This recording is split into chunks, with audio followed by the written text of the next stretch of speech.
Hej, jeg hedder Rikke og arbejder herinde på Poseida-klinikken, hvor vi laver hårtransplantationer. Her på klinikken så møder vi jo rigtig mange mennesker, som kommer ind til en konsultation. Vi har også mange henvendelser på vores mail om personer, som ønsker at få lavet en hårtransplantation. Og når de kommer ind, så fortæller de os ofte, at de har været ude og besøge en anden klinik, hvor de har talt meget om graft, men ikke så meget om hår. Og hvad er det med det der graft og hår? Det er sådan, rundt på hovedet, så har vi hårsække med 1, 2, 3, 4, 5 hår i hver hårsæk. Og når man skal ind og lave fylde, volumen, fylde og tæthed, så skal man faktisk ind og finde de hårsække, som producerer flere hår i hver hårsæk, for det er dem, der giver volumen, fylden og tætheden. Håret har det, der hedder en vækst- og en hvilefase. Det vil sige, at håret er aktiv nu. Og for eksempel på en etterhårsæk, så er den aktiv nu. Men når hårsækken så skubber det hår ud, så går der nogle måneder, før den danner et nyt hår. Så derfor en hårsæk med kun ét i, den er ikke så interessant, fordi at så kan der jo gå mange måneder, før den endelig genskaber et nyt hår. Så derfor er det faktisk mere interessant at finde de hårsække, som producerer flere hår i hver, for det er dem, der giver volumen, fylden og tæthed. For eksempel en 4-hårsæk kan godt være alle 4 op nu, men det kan også godt være, at de 2 af dem op, når de så knækker af, så kommer de 2 andre op. Derfor en hårsæk med flere hår i er mere aktuel i forbindelse med en hårtransplantation, fordi den er aktiv hele tiden med et hår. For eksempel kan jeg give dig, at vi har enormt mange, som kommer ind og fortæller et rumt højt tal.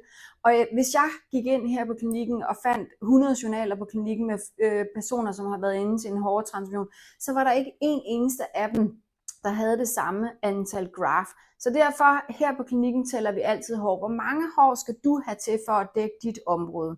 Jeg kan give dig et eksempel. En ung gut var inde, men 35 år. Han fik lavet en hårtransplantation. Oprindeligt var han vurderet til 4.000 hår.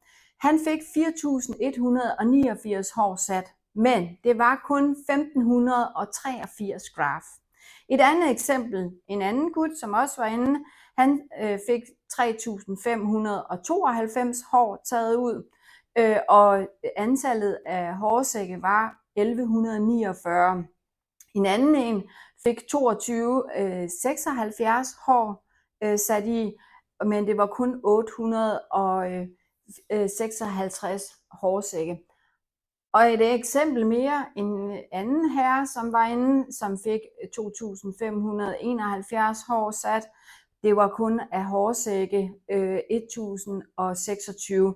Så alt det der med at have hårsække, det bunder sig egentlig i, at de kun tager de hårsække med 1 i eller 2 i, og så kan vi alle sammen, lad os sige, til 3.000. Men det faktisk gælder om, det er, at man finder de hårsække, som producerer mange hår i hver, for det er dem, der giver volumen, fylden og tæthed. Så det kan være forskelligt, hvor mange hår man har ude med 2 i. Der kan være 200, det kan være hårsække med 3 i, er der 400, og det kan være hårsække med 4 i, er der 500 eller 1000 eller mere. Men det faktisk gælder, det er, at man skal lavt ned i graft, men de graft, man tager, skal have et højt indhold af hår. Så de her 2 tal må ikke ligne hinanden. Så når I nu er ude og besøge det, så vend den altid om til jeres fordel. Hvor meget er det i hår? For hår, det kan både du og jeg forstå, hvad det ligesom er. Så går du med tanken derhjemme om at få det undersøgt, så kom ud til sådan en klinik som os. Vi ser frem til at møde dig.